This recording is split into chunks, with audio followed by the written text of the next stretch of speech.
My name is Elizabeth Peterson. I am coming to you today live from my own sweet home, and I'm talking to you about the beautiful monoprint behind me to my left, which is by Vito Bonanno.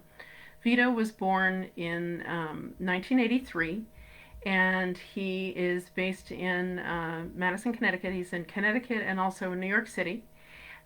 He has exhibited widely throughout the Northeast and throughout the U.S. Most notably, perhaps at during Art Basel in Miami, and also at the Outsider Art Fair in New York. He has also been affiliated with art at the Kennedy Center and has received several different accolades through his art, particularly art through the Umbrella Gallery, which is organized through Margaret Bodell. And it was through Margaret that I first met him. So Margaret is the former director of Umbrella Arts in New York. She's long represented and been an advocate for outsider artists, particularly those who, like Vito, are neurodiverse. Let me tell you a little bit about this piece, and then I'll tell you more about him. So this is called Socket Tubing. It was created by Vito in 2008. It's a monotype, and it's a rather atypical example of his work. His work is usually much larger. This is quite small. I'm sitting directly in front of it. And he typically will work with very large canvases or walls. He does mural work, which is often influenced by many different things. We'll talk about that, including his graffiti, including the kind of grids that he would make when he was before he actually learned how to communicate, which is interesting. So Vito is someone who is on the autism spectrum, and he, when he was a young child, was not diagnosed until he was about 4. And before that time, he began to work with these boards that would let him communicate. And so this is how the grid shapes that you see in a lot of his work have kind of made their way into his work. Those grids are how his board was organized, and that was how he first communicated before he was able to speak. And he will kind of weave those into his work. So let's see. I first met him again through Margaret Bodell, who had organized the Umbrella Arts. And I was lucky enough in my former life at Eastern Connecticut State University to host a solo show with Vito. And Vito did an amazing job of creating this space in what was called Acus Gallery, and took over that space with his amazing vision of the world.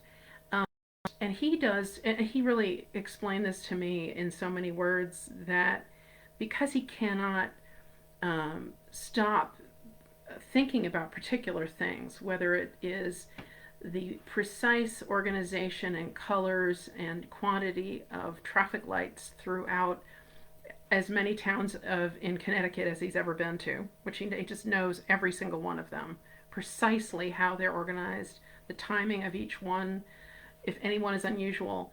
So he takes those and brings them into his art. So it's filled with traffic lights, political figures, perhaps women he finds attractive, perhaps different graffiti that he's seen on buildings, and he weaves it all into this beautifully colorful, really, really exciting kind of tapestry. And so when I worked with him, there were portions of it that we had where we had framed works, but then there were also portions that just sort of grew out of his imagination, and that he drew and painted as we built the space.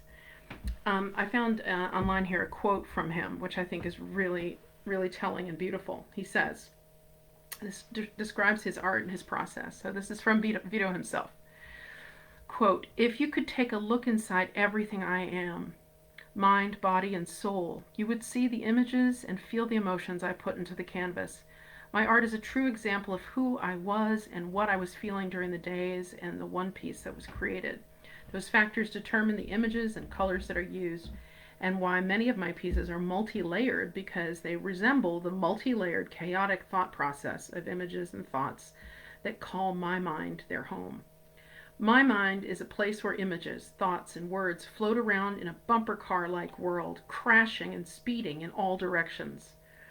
I want to clear my head sometimes of this noise and get some relief, so I take these images and feelings and I put them on canvas.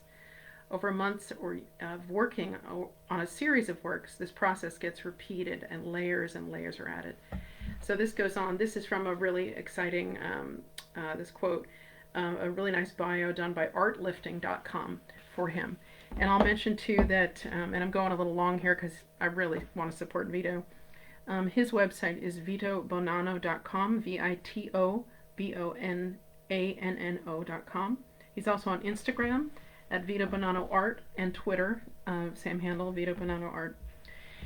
Just a remarkable man who I am so privileged and happy to call a friend as well, and really want to support him.